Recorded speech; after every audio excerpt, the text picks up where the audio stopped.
Hello, Team Grant. Blessed morning. Nako, kung mapapansin nyo, iba na ang boses ko dito sa Europe. O, diba?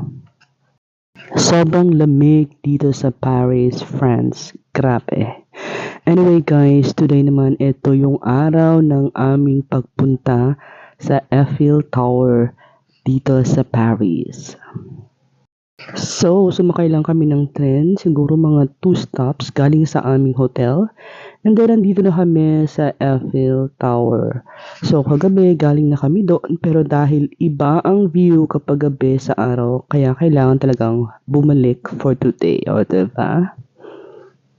And salamat na lang sa Lord dahil napakaganda ng panahon kahit medyo chilly siya. Pero tignan nyo naman, lumabas si araw guys. O, kaloka.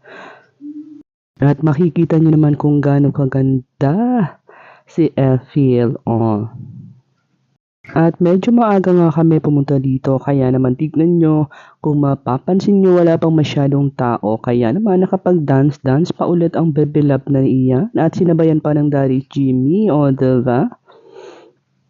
Kasi naman, napansin namin talagang sa lahat ng pinupuntahan namin ay ang daming tao guys kahit maaga pa lang. Kaya naman nung nandito na kami sa Eiffel Tower ay talaga namang na-excite kami dahil konti pa lang sila, o diba? At talagang in-enjoy namin, umikot-ikot kami sa left, right, front, and back ng Eiffel Tower na ito. At syempre, tignan nyo naman ang mga person, hindi kailangang hindi ka sumayaw dito sa harapan ni Eiffel Tower. O ha? O.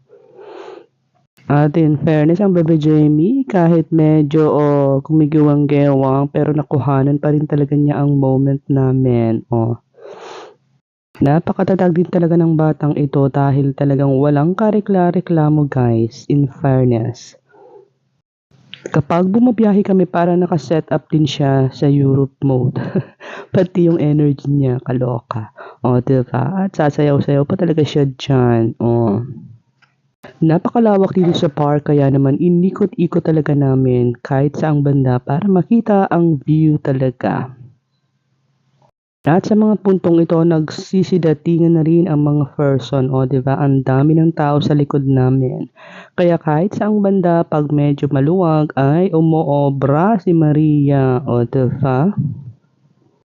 Anyways guys, sa susunod ulit, abangan. Thanks for watching. God bless you all.